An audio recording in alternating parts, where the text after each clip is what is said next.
Assalamu alaikum everyone.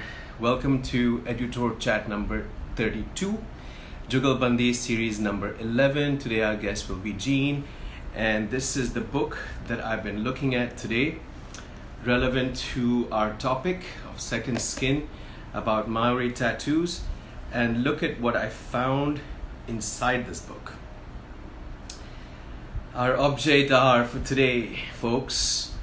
Who can recognize what this is? That would be something really special, and I guess either you've seen this or you use it, but if anybody knows what this is, please let me know. Jean is here. Salam, Jean. We're going to just welcome you on board. Here we go. My dear, and the message has been sent.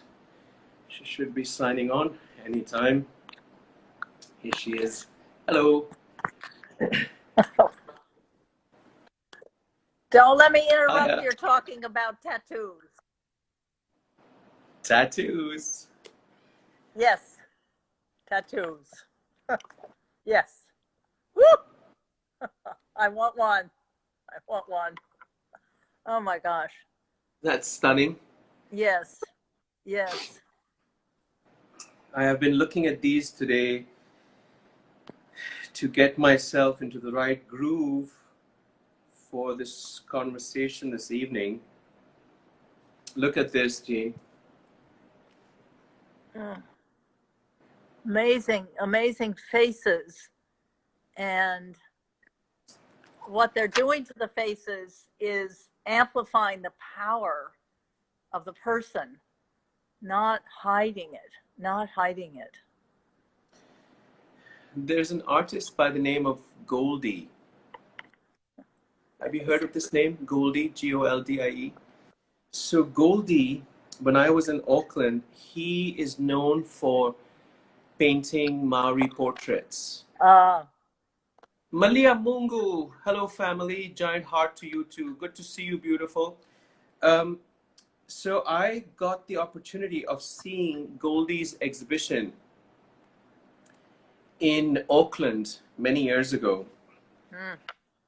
He does these photorealistic portraits of all of the sort of Maori, mostly the ancient folks, the older people who got their faces tattooed. And it was the most powerful exhibition. I'm not I generally don't lean towards flat art or paintings. You know, I need to see something three-dimensional or installation or something that moves. I guess that 3D interested me as the architect, but these paintings were breathtakingly beautiful. Look at these.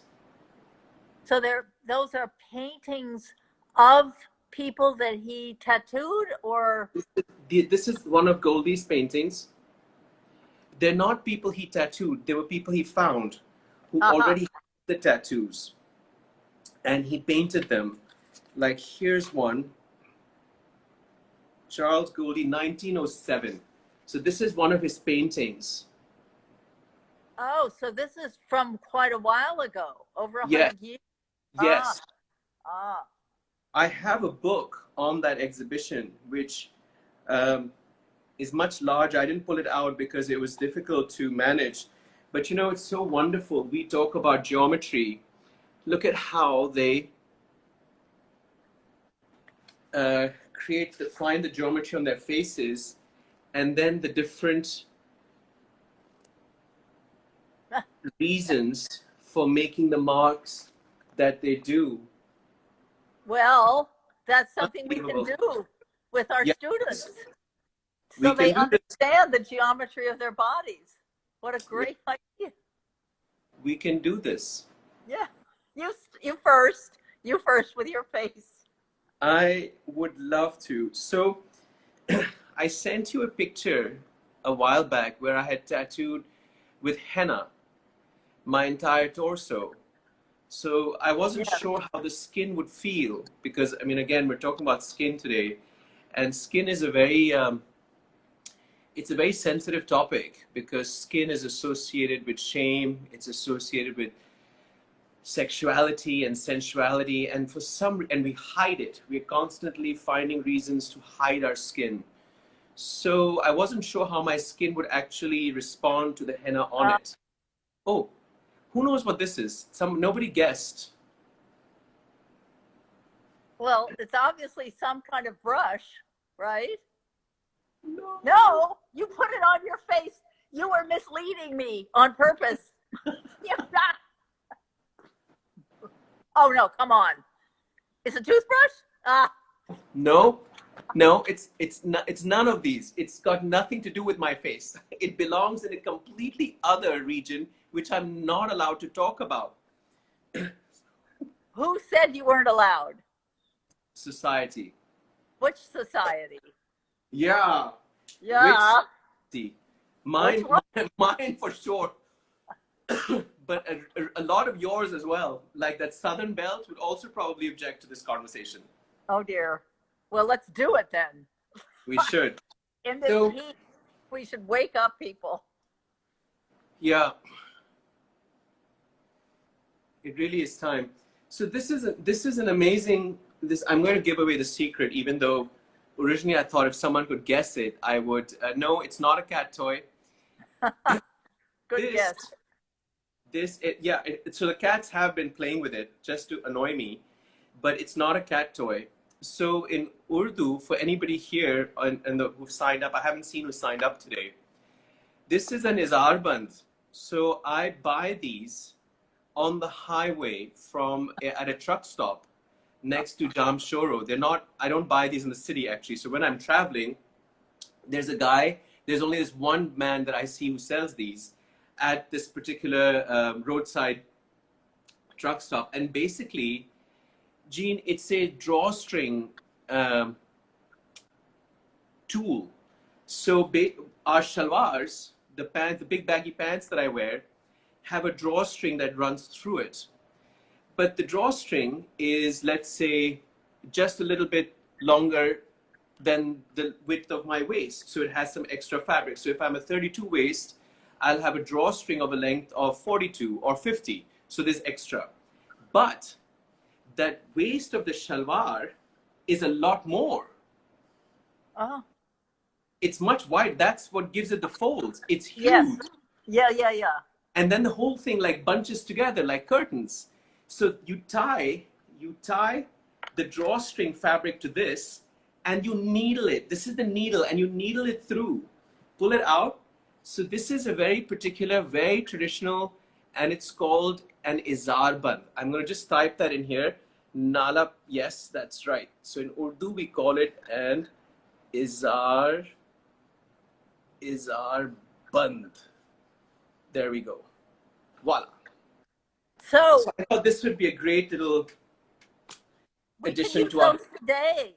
All the clothes that are small, medium, large, that have drawstrings, and then you buy them and the string disappears inside. I mean, there would be tremendous. We could make a fortune. Yes. Stand by the road. We can make a fortune. Yes. These things are amazing. And I use them for all my shalwars. You just attach them. Now, the other part of it, which I'll show you next time, is that drawstring at the end of it also has decorated end details so that it doesn't go inside and get lost. Oh, well. It's almost like little woven, colorful, like little mini dream catchers and things. So that if the drawstring, if the hole into the pant is about this big just for the drawstring, that creature itself is much larger and it's colorful and decorated, so it doesn't get sucked back in. Well, that part of the drawstrings the clothes aren't made. I mean, it's good when it's hot to have loose clothing. Yeah. But they just make them in these 3 sizes, and these drawstrings, as far as my experience, all of a sudden it's gone way around in the back, or at least I have to cut into it and hope that I can find it. I mean, it's so easy to have those colorful ties. Fantastic. And also, our pants, the shalwars, at the back have a notch. So if the drawstring if one of its heads has managed to go in, you don't have to go the entire way looking for it. You just have to go to that center point and you find them. and you find it really easily. So you want to, you know, put that out there for why your part of the earth is much more sophisticated than the part of the earth that I'm on? Yes, yes. For sure. Yes, For sure. sure. No doubt. 5,000 years Yes. of civilization. All forgotten. Fast fashion doesn't want to hear about these things. And I've had no power all day today because we had 15 minutes of rain. So all forgotten, all forgotten. I'm surprised I have power now. It's not really meant to be here. Actually, I don't think I do. I do. So I thought this would be interesting detail for our conversation. Yes. Because first of all, look at the colors. Yeah, nice, nice. These are almost the same as the pride colors, and there's no connection. Huh? What do you there's mean? No there's connection. No These are colors they've put together because they just thought they were pretty. There's no political statement behind this. There's no pride. There's no concept of any of that. These are just colors that some villager, probably his wife, thought this is a great combo. Let's put them all together. Isn't that sweet? Just simple and naive. Yeah. No political statement. No freedom movement. No sexual revolution. Repeated? Is it repeated? Is that yes? Okay, good. Yes. Okay, I need to see it. Yeah. Yeah. Woo. Nice. Isn't that lovely? Yeah. So I thought that, I've been mulling over this idea of the second skin. And, for someone who has multiple tattoos, the skin is a really interesting territory for me, very interesting landscape. And I've been thinking that, a lot of times when we go to the heritage sites, I'm talking about the skin of the building, and I'm wanting people to extend their own skin onto the facade of that building and try and connect the two so that there is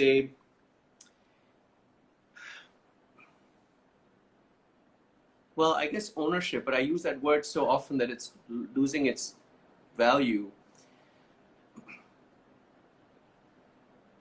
I'm not sure what the word is, but I often talk about the skin of the buildings and how alive they are in context of the same way that our skins are alive, and that the structure of our skin cells is the same as the synapse in our brain.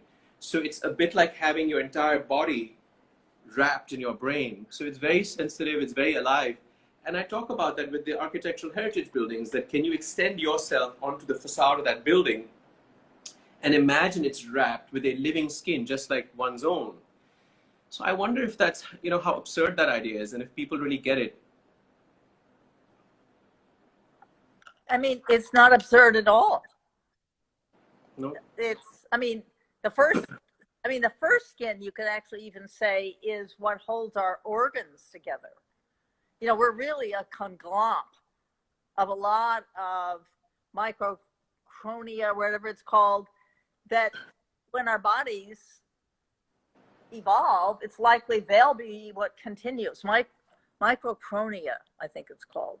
Well, my point is, each layer within our body that has joined, and then like organs connecting, air going in the lungs and into the heart and into the blood, those are all skins that are porous that we depend on. And then when you get to the outer layer, this is the skin that makes it possible for some things to get in that we need, and other things to be kept out. I mean, there's always this negotiation in a living skin. So when you get into clothes, we know what happens if the clothes don't have a relationship with the breathing of your skin and the breathing and movement in your body. Then you're sealed off, and you're hot and sweaty, and synthetics and toxics are going in that shouldn't be going in. So clothes, that to me is the second skin. And then comes the interior of the building, and everything your skin would respond to. Like my feet are bare now, and this is all skin. So in this barn, all the materials are alive, so they have skin, just like what you were talking about. They amplify, they reinforce what like you showed with the faces, the geometry, the relationships inside my body, so that I can live fully without any, it's my protection and my communication system. And then you go through the building, like I've mentioned to you several times, the wood inside comes from around here, and then the outside is the living stone. So that also is a skin. And then when you go to the sacred buildings, very consciously, all these materials that weren't toxics were organized in the relationship you were showing to the faces, the geometry. So it's like you're part of this incredible resonating. You go into a room and it's full of all these different stringed instruments, but you pluck one of them and they all play and respond. So all these layers, to me, are tremendously important for the strength of our immune system, for us surviving. So when you said second skin today, and the heat here is unbelievable. It's like it's 93. So it's about the same as 33 there. Yes. Very intense heat. Because of course, all the pollution's gone. Right. So the heat, and there's no wind today. So I have not turned on the air conditioning. I have ceiling fans. I have a floor fan that I can carry around. And my thought is, I want to have a second skin that can endure these increases in temperature that we're experiencing. And I had a frightening experience once in New York City a couple of years ago. It was in September, and it was incredibly hot, and all the news programs were warning, stay inside. People who without air conditioning should go to cooling centers. And of course, me, who unfortunately often I say to myself, oh, I'm exempt. They're not talking about me. And I really did not understand what heat does to your organs. In other words, penetrating your skin, getting to your organs. And I got off the subway a few blocks from my building, about 10, along Broadway, very, very hot. I've forgotten the temperatures, because I was going to do some errands. And all of a sudden, my heart was beating so fast, out of control. And I didn't know what to do. I'm not easily somebody who asks for help. So I kept stopping and trying to get my heart under control, and it was just beating wildly. And I thought, oh my God, this is when your body has reached a temperature it can't control. And I finally got home, and there was nobody else there. My apartment building was hugely hot. My heart was still beating. So guess what? I looked on Google what to do when you're having a heat stroke. Filled the bathtub with cold water, got inside, the heart calmed down. But boy, do I know that I need a second skin if it is getting hotter and hotter. So I don't have the air conditioning on. I know what you mean about the building being a skin. The stone of this building so far absorbs the coolness at night. So it's wonderful at night. Absolutely wonderful. But by this time, midday, it is hot. But maybe I'm just doing what I've always done. I can get through this. I'm not going to turn my air conditioning on. So there's two separate issues. The buildings in New York City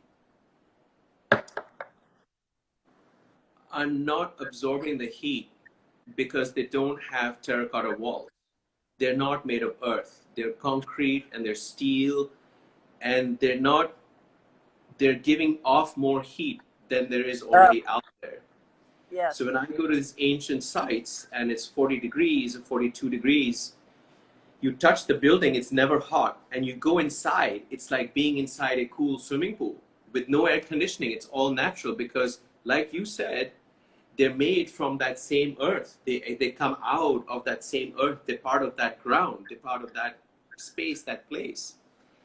And in terms of clothing, I have a very strange relationship with clothing because, for instance, we go to the buildings and I will want people to caress the surface of the building, close their eyes and touch it. Touch it with the back of their hands, touch it with their cheeks, create an emotional relationship with it. I never tell them, take your t-shirt and put it on the building. So I think that if we're going to say that the natural skin of ours connects to the natural skin of the building is wearing no clothes. That's its skin. Those are its organs, its interior skin and its exterior skin. There are no clothes there. So for me, clothes are a tool. They're a tool for a completely other form of communication. I skin to skin, I connect my skin, this skin, to the building directly, and I don't need to be wearing anything for it. So this skin becomes irrelevant if we're to assume that it is still a skin. I wouldn't give it that much credit, Gene, to be honest. I wouldn't use the same word for this as this and the buildings. Because I think this is just kind of, it's functional. It's, I don't know, it's just a covering. It's not a skin. It doesn't live, even if it's cotton or it's nylon or it's polyester or it's plastic. It's a layer we put on for who knows what reasons. But the real living, breathing skin that our spirit lives in and the spirit of the building lives in, those connect directly. They don't need this in between. So I've been thinking about this all day today because what is that skin? Is it this? Is it the interior? Is it the exterior? And I go back to when I teach, when I'm doing my pop-up classrooms at the ancient sites, there is no discussion of the clothes we wear except for just to keep us cool so we don't overheat. We wear natural fibers and loose baggy clothes and light colors and cottons. In my list that I send out to everybody in terms of care for the journey, it's always pure cottons, whites, light colors, no black, no polyester, no silk, nothing warm, nothing that won't breathe, so that if you sweat, it's fine. The breeze will dry it off. Hats, wide-brimmed hats, always sunblock, etc. You know, so everybody's looked after in terms of their skin. But the clothes don't play a role beyond, like we spoke about the other day, beyond respect to the culture and the people. So in terms of it's a linguistic contact, a linguistic connection. For me at least, I wouldn't call this a skin because I think that's giving it too much importance. Because what my skin can do and what it feels and what it expresses and what my skin feels of another person's skin, my clothes will never do it. It doesn't matter how hand-woven they are and how artisanal they are and how designer they are. They will never be able to understand that touch. I challenge you not to assume. I challenge you to pay attention when, like now, when the temperature is fairly constant for enough time, put on a natural fiber, put on a synthetic fiber, and really be aware of your body and how it feels and how it responds. I mean, I almost feel like, and I don't want to suppose that this is, your experience. I mean, that's the worst thing that anyone else could do. What clothes have become, like fast fashion, all these synthetic materials, all the ripping and tearing of materials. I mean, clothes have become so just disposable, unimportant. And so I just challenge you to really make a test. Make a test. And it's not to say that, you know, my actual skin is the same as my clothes. I'm not trying to say that, but I am trying to describe the relationship and the connection of being someplace where your body is in, and you're in your clothes is someplace, as far as I'm concerned, where your body is in comfort. And yes, the building and the power of the building and the materials and the craftsmen, all the hands that have been on the building, all the, you know, all your students who touched it with their skin. It's not to say these things are the same, but it's, oh, I know. Here we have built the modern civilization, if we dare to call it civilization, on this premise that we need these things to survive. So people have always, Homo sapien, every animal is doing what they need to do to survive. But there came that point, which, like a cliche, we identify with industrialization, where we went beyond what we need to survive. And now we have all these things that are actually killing ourselves and the earth when we intended to survive. So getting back to the survival, clearly, when the wolf is outside your door, you don't want a house made of straw, even though it's a natural material, right? Right. Yeah, okay. Right. You look like you're really bored. No, I'm okay. processing. I'm processing it. Okay, processing, all right. You know, I don't want to impose, but I want to make sure that you're awake. Never bored. And the wolf always excited me. I thought, oh great, there's a wolf in this story. I like that. Yes, well, you know this story, the three little pigs. So the final house that they build out of brick is still a natural material. Yes. And the wolf can't, the outside that you want to keep out, even though it's natural, the wolf is outside. So if anyone knows what I'm talking about, I'll be really surprised.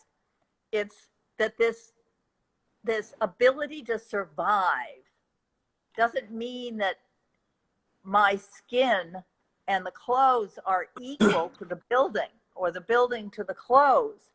It's all in these relationships. And the relationships we've lost.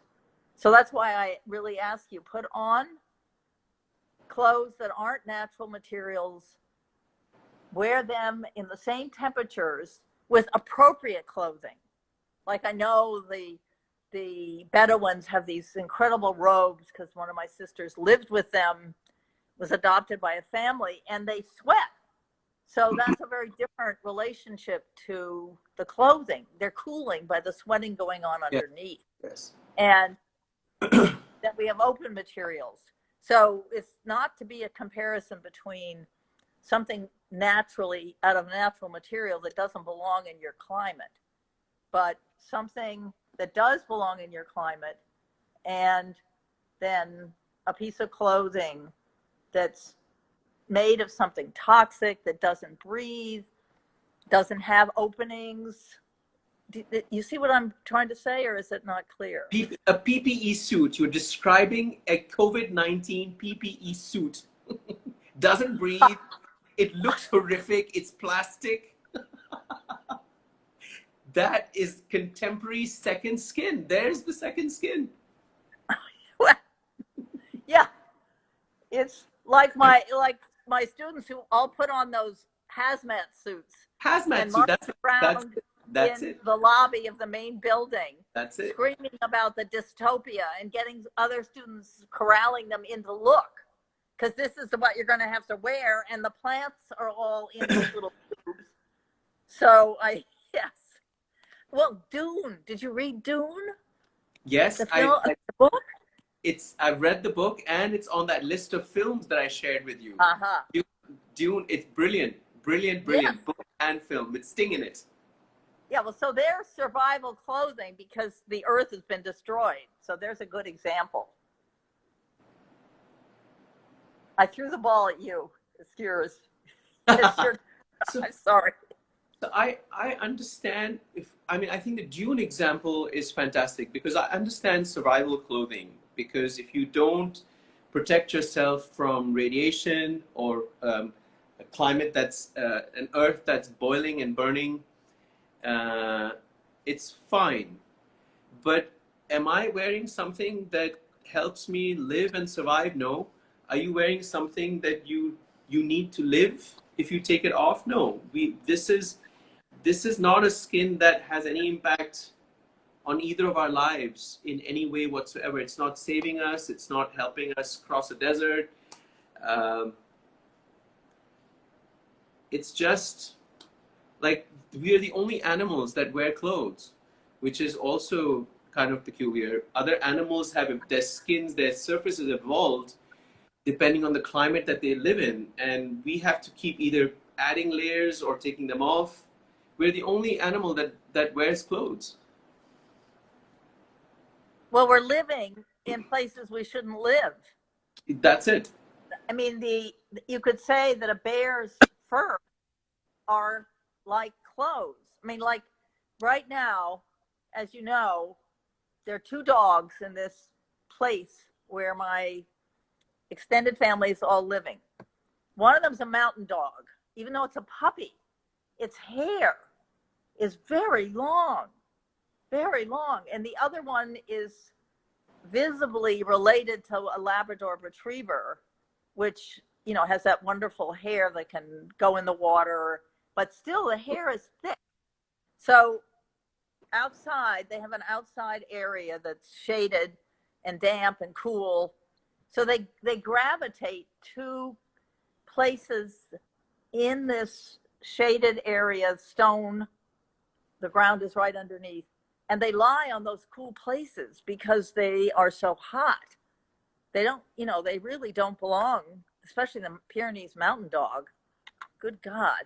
I really am very concerned because it's only a 7-week-old puppy, and Brian is his owner, determined that the dog be outside. That's where it belongs. And then the 9-year-old Brant is the keeper, and he's sweating out there, and it's really hot. So my point, again, is always hard for a lot of people to get, that you're saying, well, animals don't wear clothes, but animals belong in certain habitats, Yes. have a different skin. Yes. And that's the point, that we have moved into places and forgotten how to make our bodies comfortable in those places by using what's available. And usually it's the skin of animals if we've, you know, passed beyond the limit where our own skin.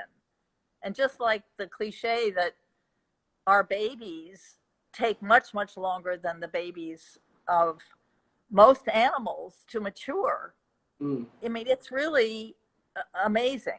And it makes it clear to me why we've made so many mistakes. We're really vulnerable. So I have to say to you that not wearing clothes is only possible where the climate is your clothes. So that was too general a statement. If I dare, I hope all your friends are, and my friends are the only ones on here, You just want to take your clothes off. That's I, really all you're really saying. And you want everyone to join in this new fashion. And it's the right absolutely, climate, that's for sure. absolutely. I think the clothing industry, you know, as it unravels, as various different industries and businesses, corporate and capitalist, unravel, one of the things that's hit really badly is fashion. And like you said, because it's a lot of it is trend based and it's ephemeral and very much instant gratification based, that you wear something for a short amount of time and you throw it away. So there's a lot of wastage. And I mean, I'm still wearing things I've worn when I was at Parsons, so that's 20, 25 years ago. But A, I guess I look after my clothes, and B, luckily my shape hasn't changed a whole lot, so I can still get into it. But I think the clothing issue disturbs me enormously. And I've all day today, since I've announced this conversation, that it's to think about it as a second skin. I've really struggled because I think my skin is an amazing creature. It's an amazing being. And I'll call this a second layer. I'll call it a second surface. I wouldn't use the word skin on it just because it's touching me, just because it's around my silhouette. Buildings are called buildings. They're called architecture. And these are called clothes because I have a hard time giving it that much credit and saying you're as important as my skin. I know you're saying there's no comparison, and obviously I would prefer to wear natural fibers versus nylons and anything that would be inappropriate in our climate. But I wonder if we can make our clothing more appropriate and more responsive to the climate emergency and to I think, cultural emergency also, and social emergency, because so many of these issues are now coming up to play, that what I believe what we wear matters. And in my 8 years, as we discussed the other day, in my 8 years of developing these tours, I've seen how what you wear is a mode of communication. It's a social and cultural mode of communication. Although it doesn't matter, you're covered, you're modestly dressed, but there is a language that it holds and communicates.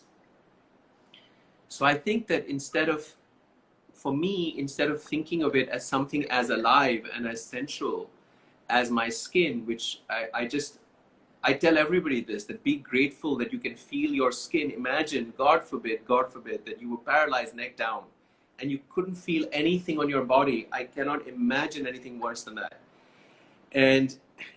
Or inside, outside, pain, sweat. I say this to people all the time. It's the fact that you're sweating is amazing. You're running on the treadmill, turn the music off. Listen to your body's beat. Listen to its rhythm and feel the sweat coming down in pace with that rhythm. So the skin is a tremendous being all by itself, that I don't know if I can think of my clothing as another skin. It's a layer, sure. And I would like, when we go into the heat, I've had people come with me in t-shirts and jeans or in sweatpants and baggy clothes, but the minute they've got into their shalwar kameez, local dress, in a pure cotton, loose, like they've all, first they complain that we have to wear this, we don't own these, we have to go get it made, and la da da da da. And I will insist on it. And then they're like, "Oh, this is rather comfortable." So, and you hear that, you hear the, "Ooh, this is so nice, so comfortable." And suddenly they will spend hours. But you know, even the baggy sweatpants were uncomfortable because they're cut differently and they don't have the air circulating inside them. And as the fabric of our clothes move, it creates wind patterns on the inside between the clothing and your skin. So it's really quite fantastic.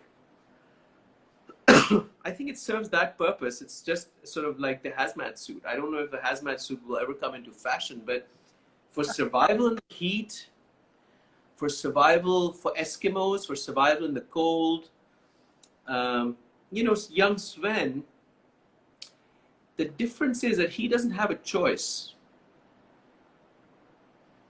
he's born with that beautiful white Pyrenees mountain dog fur because he's meant to be in mountains in like a Saint Bernard in 15, 20 feet of snow, rescuing people, rescuing humans.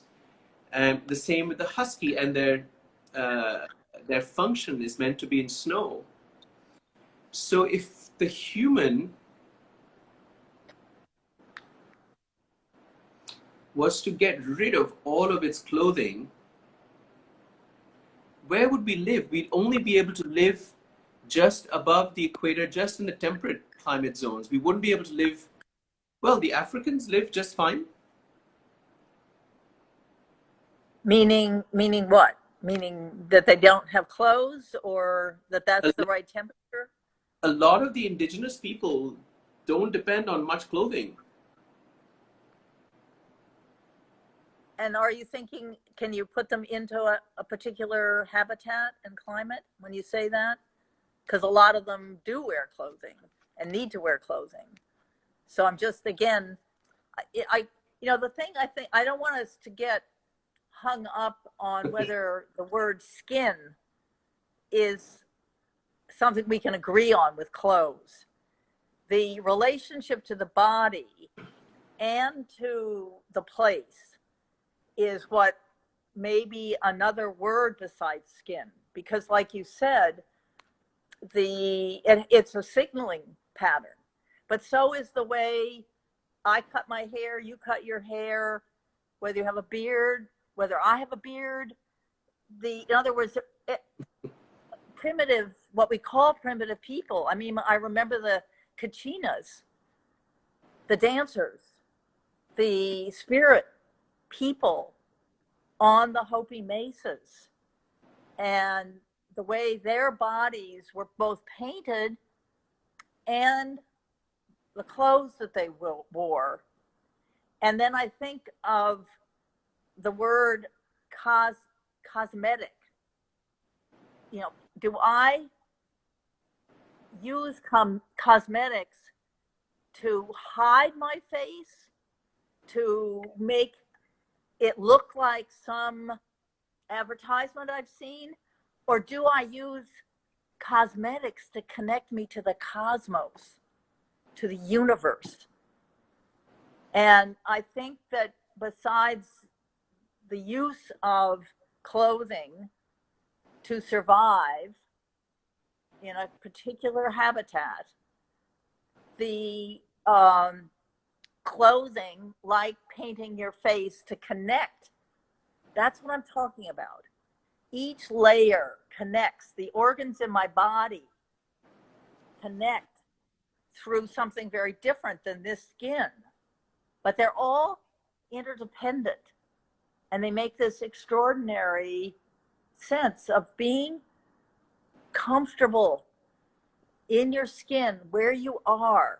So, perhaps we don't use the word skin for clothing, but the fabric, what it's made out of, like the paint on your face, as something to connect back to the earth. Did the fabric come out of the earth from this place? Is the way it's been sewn, and the embroidery and the hands that sewed it, connecting me to those people, to the universe. So it's this interwoven fabric that I'm talking about. And I definitely agree that clothing is nothing like our skin, but I think it has this amplifying function in the way that I just described. It, like the Maori faces that you showed, the geometry of the face is amplified, not hidden. So that's the way I squirm out of your trying to say that I'm saying your clothes are like skin. Not at all. Not at all. I think we finally, as usual, at the tail end of our conversation, we've now come to something really interesting, which is symbolism. We haven't really discussed the architecture of symbolism. So if I'm putting, like when I saw the buffalo dance at the Mesa in New Mexico, that the clothing the few bits of clothing that the couple had, and then the buffalo headgear and the feathers and the boots, all of it was symbolic of exactly what you're saying, connecting to an ancient past, connecting to the cosmos, connecting to the animals, connecting to their spirits, dematerializing their own manness, and going to a different level, different transcendence.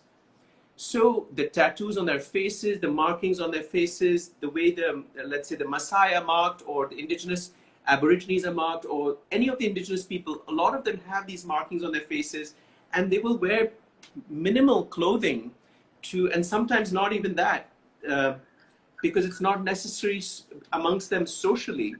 But when they do wear something, whether it's bangles or it's things around their necks or it's extra large holes in their ears, or it's headgear, it's all symbolic of a different kind of communication.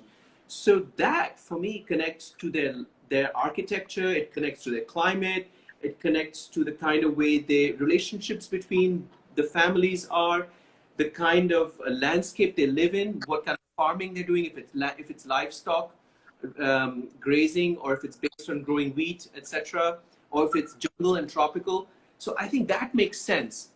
And maybe, I think symbolism, we haven't talked about symbolism very much in any of these conversations. So I think communication, symbolism, and fabric, I think for me, you can see I've suddenly got excited because I've had a resistance to the term skin for this, but fabric and a form of architecture, I'm willing to say, because it's still distant and it has a non living sense to it. But then again, you know, my sacred buildings, I again feel are alive, and they whisper, and they have memories that they share. So again, I think those are more alive than my clothing. But clothing and markings as symbolism of somebody looking at you and reading a message, I think that's an interesting space for these things to occupy, to be like the initial memo that you send somebody before you arrive and before you shake their hands. It's the initial, like, okay, you know, the old saying, clothes make the man. So you look at somebody, and it's not that you judge them, but you get an idea of where they're from, or what their economic background is, what their culture is, what they may or may not be being honest about, or they might have an aspirational life that they're projecting. A lot of information comes through, light colors, dark colors, prints, embroideries, etc., etc. So I think the symbolism of this layer of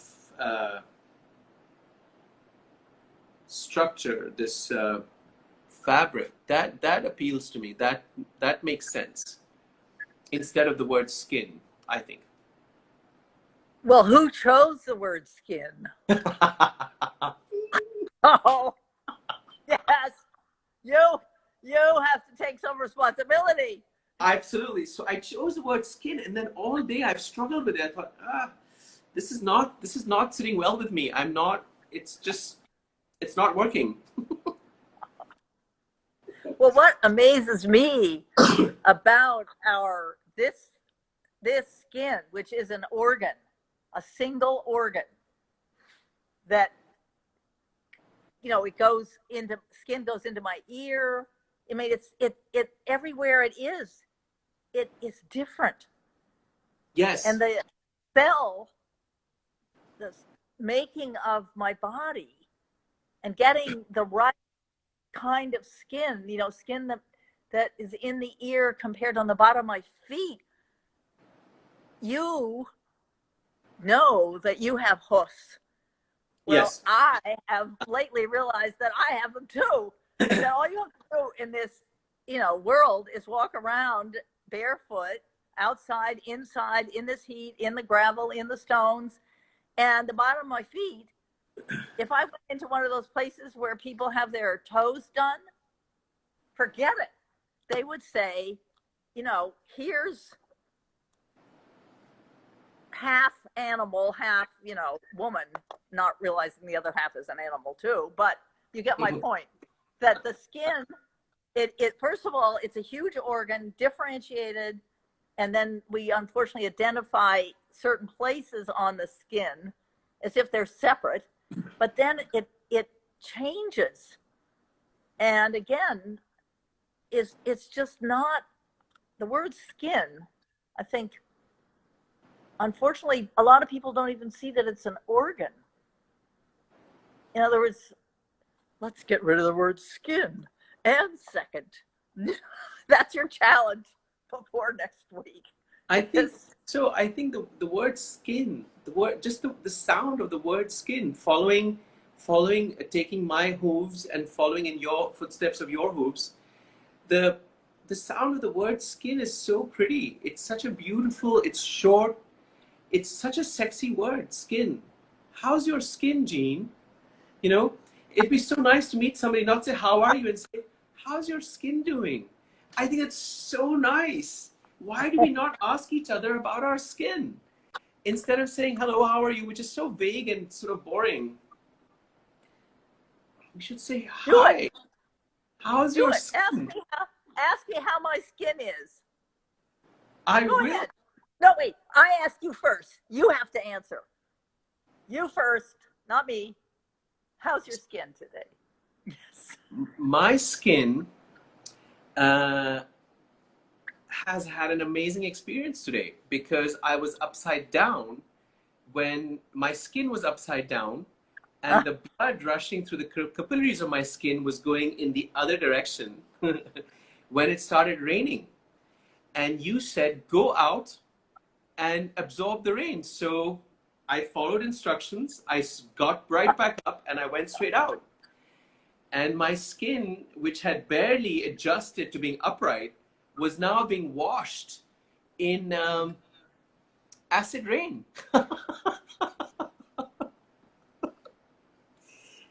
And it loved it. So my skin has had a little mini vacation today. It didn't have these things on. There was no symbolism happening, no adornment.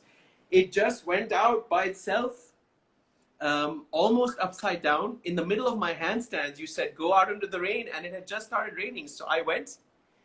So my skin is feeling new. It's a very happy organ. It's very, very happy today. Well, what about, going into the ocean when your body's just your skin, and then the salt in your body and the salt in your skin,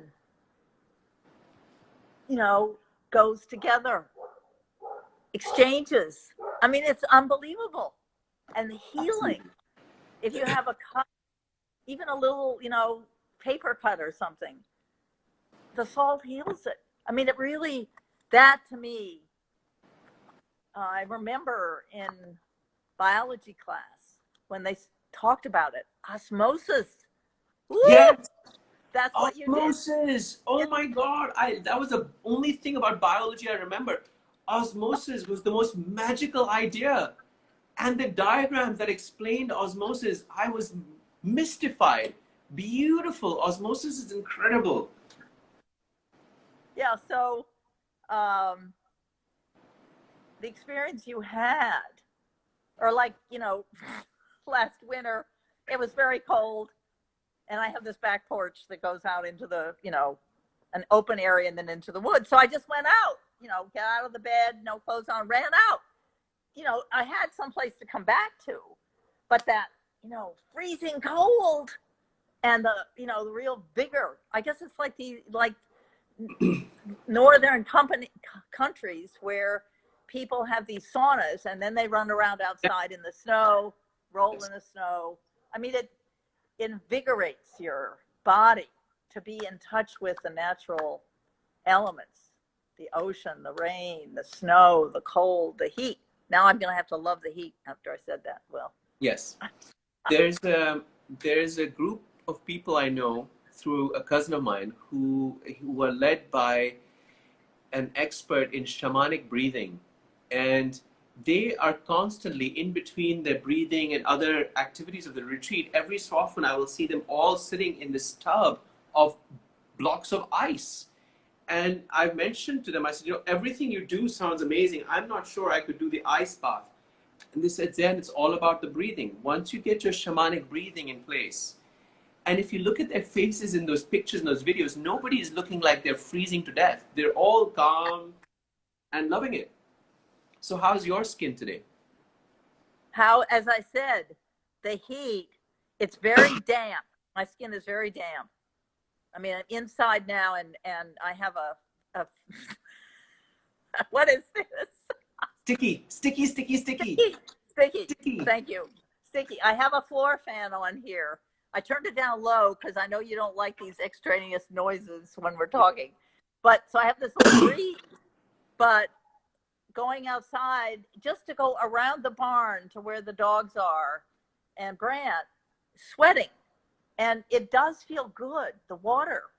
You know, it's like, okay, my body's cleaning out. Don't want to stop it. Just go with the sweat. That's what you do to cool off. So I'm sticky. I feel much revived because I've been able to catch you on a few things. Yes. That makes that is always my good. Skin. Always good. Whoa, my skin is like, get with it.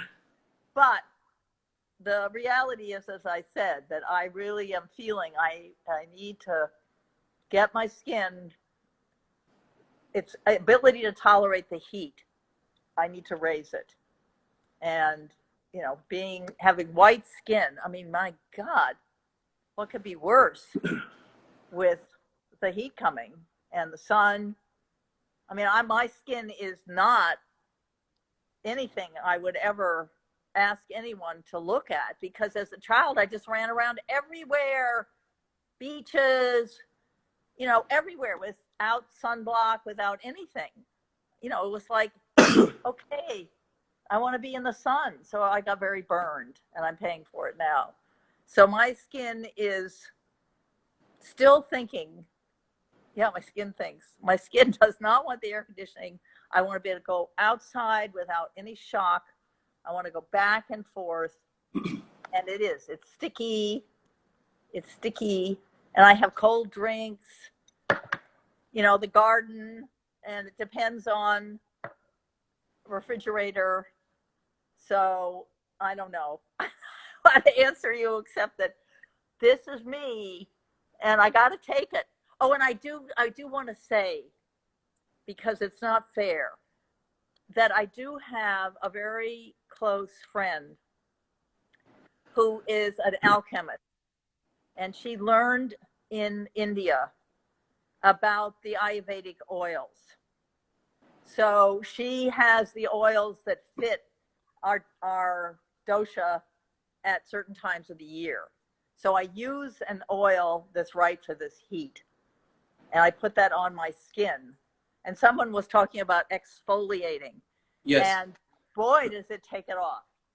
Just, you know, it's like, yes, we are always shedding, but after that, I was really shedding. So I do something as well as eating, all in your ancient traditions, that to acclimate my skin and make it, even though it's white and just so useless in terms of heat and sun, I do work like you put your face in the mud pack. You know, the things that I don't see it as vanity. I see it as, you know, a necessity, survival. It was an interesting experience, but I think once you come to Pakistan and you spend plenty of time with me outdoors in the heat, in the dust, at all these heritage sites, your skin will be just fine. And on that note, Jean, I'm going to have to cut us off.